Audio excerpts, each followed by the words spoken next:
Our next topic is chi-square test. Chi-square test can be used as either a parametric test or as a non-parametric test. First of all, we will see the parametric type of chi-square test. Parametric test में हम population के parameters like variance, median और mean वगैरह से के बारे में कुछ ना कुछ assumptions रखते हैं, जबकि non-parametric test में हम इससे concerned नहीं होते. It is used as a test for comparing sample variance to population variance or hypothesized variance. हम इसके अंदर इस टेस्ट में अपने सैंपल का वेरिएंस लेते हैं और उसको कंपेयर करते हैं कि वो पॉपुलेशन वेरिएंस से कंपेयर है या कंपेरेबल है या फिर नहीं है. यहाँ पर हमारे पास जो फॉर्मूला अप्लाई होता है that is chi square is equals to variance of the sample divided by variance of the population into n-1. n आपके पास रिप्रेजेंट कर रहा है नंबर ऑफ सैंपल्स को, नंबर ऑफ ऑब्जर्वेशंस. यहाँ पर आपको एग्जाम्पल में 10 नंबर ऑफ स्टूडेंट्स हैं जिनके आपको वेट्स दिए गए हैं किलोग्राम्स में. आपके पास स्टेटमेंट में इनकी जो पॉपुलेशन वेरिएंस दिया गया है, वो पॉपुलेशन जिनसे ये सैंपल लिया गया है उस पॉपुलेशन का वेरिएंस दिया गया है आपको 20 kg.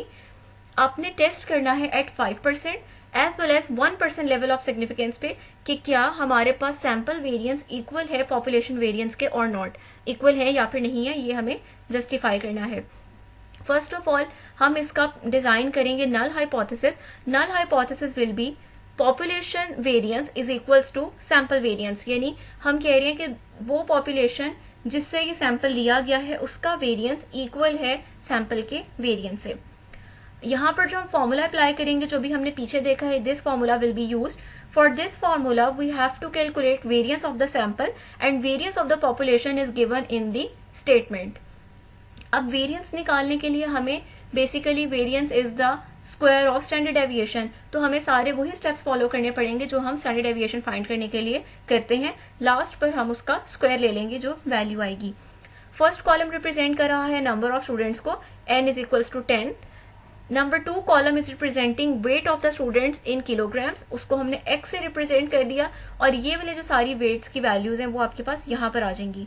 इन सबका आप सम लेंगे और सम लेने के बाद हम इसका मीन निकाल लेंगे अपने इस डाटा का. देन थर्ड कॉलम हम अपनी हर इंडिविजुअल वैल्यू में से मीन को सब्ट्रैक्ट करेंगे. फॉर एग्जांपल आपकी इंडिविजुअल वैल्यू, फर्स्ट वैल्यू 38 है, माइनस 47, जो आंसर आएगा वो आप यहाँ पे लिखेंगे. देन 40 माइनस 47 और यहाँ पर आपके पास -7 आ जाएगा and so on. Fourth column xi minus x bar whole square, जो आपके पास यहाँ पर वैल्यूज आई हैं xi माइनस x बार, जो आपके पास डेविएशंस की वैल्यूज आई हैं, आप उनका यहाँ पर स्क्वायर ले लेंगे, हर वैल्यू का स्क्वायर आ जाएगा. देन जितनी आपके पास यहाँ वैल्यूज आएंगी उन सब का आपने सम लेना है और वो आप यहाँ पर टेबल में लिख देंगे. देन आप यहाँ पर अप्लाई करोगे स्टैंडर्ड डेविएशन का फॉर्मूला. सिंपली वो अप्लाई करने के बाद यहाँ पर स्टैंडर्ड डेविएशन की वैल्यू आ जाएगी. Then by taking its square you will find the variance of the sample. Now you have the value for the variance of sample, you have the value for the variance of population which is given in the statement, and n is representing the number of students, or you can say that sample size. So by substituting all these values you will have the value of the chi-square which will be known as the calculated value of the chi-square. यहाँ पर भी again आप अपनी calculated value को compare करेंगे table की value के साथ और देख लेते हैं कि chi-square का टेबल किस तरह से होता है. ये हमारे पास क्रिटिकल वैल्यू ऑफ chi-square का टेबल दिया गया है. इसके लिए आपके पास दो चीजें हैं. एक आपको देखना है कि आप किस डिग्री ऑफ फ्रीडम पे काम कर रहे हैं, दूसरा आपने देखना है कि कौन सा आपके पास गिवन लेवल ऑफ सिग्निफिकेंस है. यहाँ पर आपके पास 2 टेल्ड या 1 टेल्ड वाली कैटेगरी जो है वो यहाँ पर नहीं है. अब अगर आप अपने इस केस की बात करो तो हमारे पास n वैल्यू थी 10, so the degree of freedom will be n-1 is equals to 10-1, यानी 9 डिग्री ऑफ फ्रीडम पे आप अपनी वैल्यू देखोगे. स्टेटमेंट में आपको गिवन था 5% लेवल ऑफ सिग्निफिकेंस, तो हमारी वैल्यू ये आ जाएगी और हमने अपनी यही वैल्यू अपने इसी डाटा को चेक करना था एट 1% लेवल ऑफ सिग्निफिकेंस पर भी, तो वो आपके पास क्या आ जाएगा. यहाँ से आप रीड करेंगे 9 डिग्री ऑफ फ्रीडम और लेवल ऑफ सिग्निफिकेंस आपके पास 1% पे ये वैल्यू आ जाएगी. अब हम अपनी इन दोनों वैल्यूज को कंपेयर करेंगे अपनी कैलकुलेटेड वैल्यू के साथ.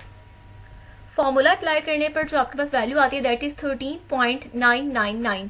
अब आपके पास 5% level of significance and 9 degree of freedom पे chi-square की वैल्यू टेबल में दी हुई थी that was 16.92. 16.92 is greater value than our calculated value. इसका मतलब है हमारे पास मैक्सिमम लिमिट ये थी, इस लिमिट के अंदर जो भी वैल्यू आती हमारी वो एक्सेप्टेबल होनी थी, वो कंपेरेबल होनी थी। तो हमारे पास चूंकि ये स्मॉलर वैल्यू है, ये ग्रेटर वैल्यू है, मींस कैलकुलेटेड वैल्यू टेबल वाली वैल्यू के विद इन एक्सेप्टेंस रीजन आ रही है, तो हमारा null hypothesis 5% level of significance पर एक्सेप्टेड होगा। 1% लेवल ऑफ सिग्निफिकेंस पे हमें जो टेबल में वैल्यू दी गई थी दैट वाज 21.67।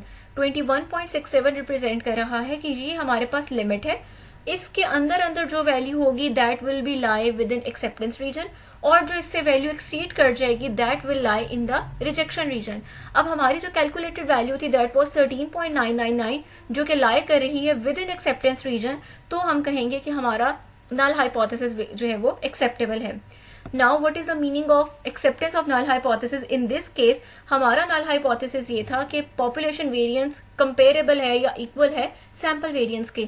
Means हमने इस hypothesis को अगर accept कर लिया है तो इसका मतलब है कि population variance equal है sample variance के, और population variance की value कितनी थी हमारे पास 20 थी।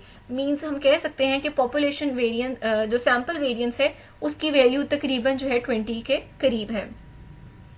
और हम ये भी कह सकते हैं दूसरे अल्फाज में कि हमारा जो सैंपल है वो उस पॉपुलेशन से लिया गया है जिसका वेरिएंस जो था वो 20 था। उसके बाद हमारे पास आ जाती है इसके लिए example number 2। A sample of 10 is drawn randomly from a certain population. The sum of the squared deviations from the mean of the given sample is 50। Test the hypothesis that the variance of the population is 5 at 5% level of significance। यहाँ पर आपको variance of the population जो है वो दिया गया है 5 और आपने इसको जस्टिफाई करना है एट 5% लेवल ऑफ सिग्निफिकेंस। अब यहाँ पर आपको डाटा इस तरह से दिया गया है कि आपको इंडिविजुअली सारी वैल्यूज कैलकुलेट करने की जरूरत नहीं है, बल्कि उन्होंने आपको ऑलरेडी सबमिशन उन्होंने यहाँ पर आपको दिया हुआ है सम ऑफ स्क्वायर डेविएशंस। डेविएशन होती है हर इंडिविजुअल वैल्यू में से मीन को माइनस करना, डेविएशन कहलाता है। उसका आप स्क्वायर ले लें तो it will be square deviation, और अगर आप उनका समीशन ले लें तो it will be sum of square deviations. यानी उन्होंने आपको इस पूरे की वैल्यू ऑलरेडी दी हुई है। Simply by applying the formula for the variance आपने इसके अंदर वैल्यूज पुट करनी है जहां से आपके पास आ जाएगा variance for the sample. Again यहाँ पर हमारा नल हाइपोथेसिस पहले की तरह ही है कि population variance is equals to sample variance. By applying the values in this formula हमारे पास जो यहाँ काई स्क्वायर की वैल्यू आती है वो आती है 10। अब आपने अगेन इसको चेक करना है at given degree of freedom and at given level of significance. यहाँ पर आपके पास चूंकि सैंपल साइज 10 है तो डिग्री ऑफ फ्रीडम अगेन आपके पास यहाँ पर क्या होगा 9 होगा, और यहाँ पर आपने इसको चेक करना है एट 5% लेवल ऑफ सिग्निफिकेंस। ये आपके पास वैल्यू आती है यहाँ 16.92, ये आपकी टेबल की वैल्यू है और ये आपकी कैलकुलेटेड वैल्यू 10 थी। इट मीन्स कि अगेन अगर आप यहाँ पे देखें तो 16.92 ग्रेटर वैल्यू है। ये वैल्यू लिमिट कर रही है कि अगर इस वैल्यू से कोई भी छोटी वैल्यू अगर आपकी कैलकुलेशंस में आ तो आपका हाइपोथेसिस एक्सेप्टेड होगा क्योंकि वो एक्सेप्टेंस रीजन में आ रहा होगा। लेकिन अगर आपकी वैल्यू 16.92 से एक्सीड कर जाती है तो फिर आपकी वैल्यू लाई कर रही होगी रिजेक्शन रीजन में। सो यहाँ पर हमारे पास ये आ रहा है विद इन लिमिट्स आ रहा है, विद इन एक्सेप्टेंस रीजन आ रहा है, कैलकुलेटेड वैल्यू स्मॉलर है हमारे टेबल से, so the null hypothesis will be accepted. और हम कह सकते हैं कि वेरिएंस ऑफ द पॉपुलेशन जो है वो 5% लेवल ऑफ सिग्निफिकेंस पे हम कह सकते हैं कि दोनों जो है वो कंपेरेबल है, पॉपुलेशन वेरिएंस भी और सैंपल वेरिएंस भी।